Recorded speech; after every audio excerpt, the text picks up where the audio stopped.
Hello, welcome back. In this class we're going to look at Bernoulli distribution, which create a basis for most of discrete probability distributions. So we're going to look at it as the basic and important part of discrete probability distribution. This distribution models an event with one trial and two possible outcomes. Alright, so what we mean by this is it is an event. It's used to model event with one trial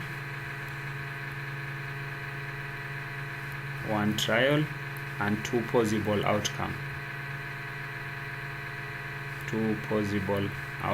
So you're going to model these types of an event.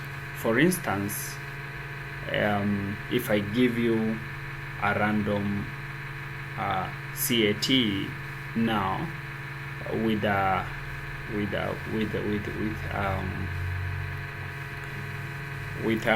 true-false question, all right, fortunately you're going to for each question you're going to have your selection either true or false, and you have only one question for this. So that is why we say one trial, two possible outcomes, or two possible sample space is two possible outcome. For example, if you are modeling, you have two candidates in perhaps your election, or two main parties in your election. For example, if you say UDA, United Democratic, I don't know what it means, alliance in Kenya, and also you might have what do they call, Azimio, and you want to model this, okay? Let's assume there is no any other outcome, and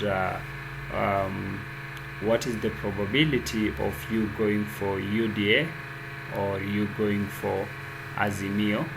And in this case we are modeling only the probability of outcome, and we are not interested in the frequency of the outcome. So we are not interested in modeling the frequency, how many people going to vote UDA, how many people going to vote Azimio. No, that is not our interest at this point. We are interested in the probability of voting UDA or probability of voting Azimio. Let's go back to look at the details of Bernoulli distribution. So we said notation for this distribution,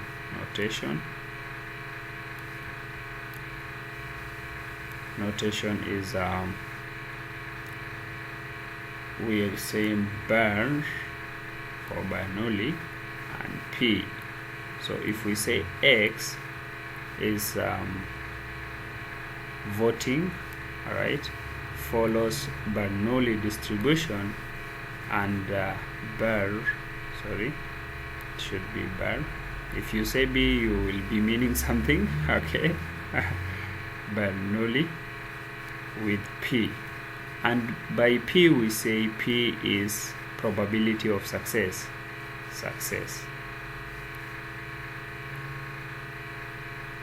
All right, success. And by success we mean, conventionally we mean the event with higher probability, but also conventionally we mean the event of your interest. For example, if you want to see the probability of UDA winning, then you have to get the P probability of success for UDA winning. Sorry, I'm not partisan anyway. So for instance, if you have previous data that you have sampled from people. Of course, you have to be careful when you're dealing with a general population, and also you're dealing with sample. Your sample should be representative. For example, in this case, you can't go to Azimio stronghold or UDA stronghold and collect data from people. Let's say out of 1,000 people, you can there is a probability that all 1,000 people that you're going to survey on in Rift Valley are interested in UDA, or 100% of people from Nyanza interested in Azimio. So you don't you have to be having the representative sample, very important. And I've been mentioning this quite oftenly, because if your sample is biased and is not representative of the population, then any recommendation that you're going to make will not be successful, or will not be what people are interested in. If, for instance, we are doing of business perspective, for instance, we have here claim or not claim, claim, not claim, and you're trying to model this and you fail to classify your customers, for instance, public service vehicle and personal vehicle, you put them together and you try to model, then you're trying to give out the number, the frequency of claim and frequency of no claim. So you are not going to model this properly, because there is the sample, or there should be some clustering of these two categories of vehicles. Otherwise you're going to make some mistakes. So it is all about analysis, analytical perspective, and also trying to thinking beyond sample biasness, and also considering classifications. All right, so let's say you did let's say representative sample from the entire country. I'm just taking an example. Okay, let's say you have got out of 1,000 600 people have said they want to vote in UDA candidate. So it would be 600 divided by 1,000. So you're going to have 0.6 as your success probability. So you're going to say X, which is the probability of the outcome of election, will follow Bernoulli, and the probability of success is 0.6. all right. So in this case, what you are saying is 0.6 of people, or 60% of people, are voting in UDA. All right, then we have to talk of mean. Mu of X is equal to P. All right, so mu of X is equal to P. So the mean on, or the expected value of getting UDA is again 0.6, and we have variance of X would be equal to P1 minus P.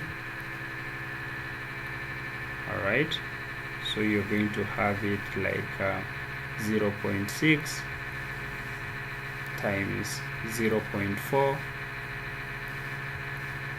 so you're going to have your variance as 0.24.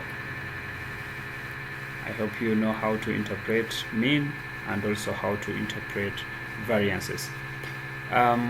So these are how you can talk of Bernoulli distribution.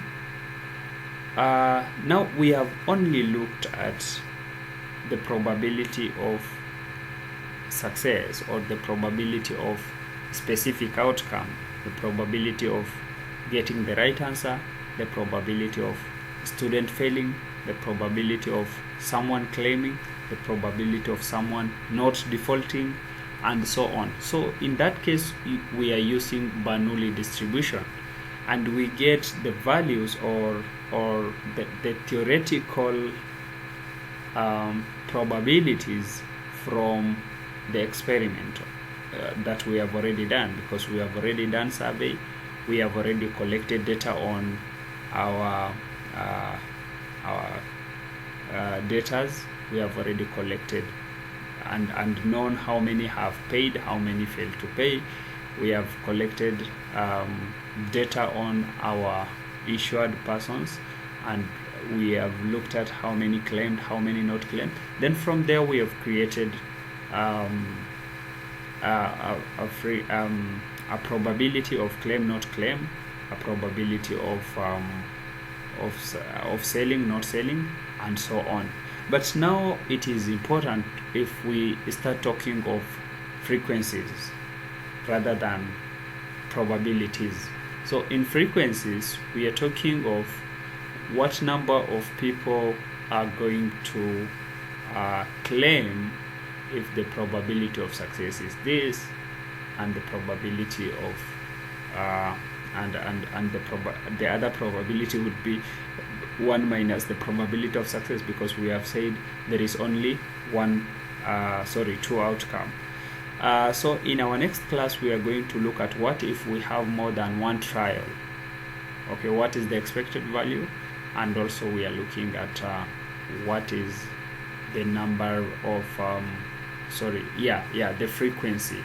And then we are trying to look at if this number of people have claimed, or if this number of people have voted in this candidate, then there is this chance of them making a success, and there is this chance of them not making a success. So in our next class, we are going to look at binomial distribution, very important in risk modeling. So I'll see you there. Enjoy learning.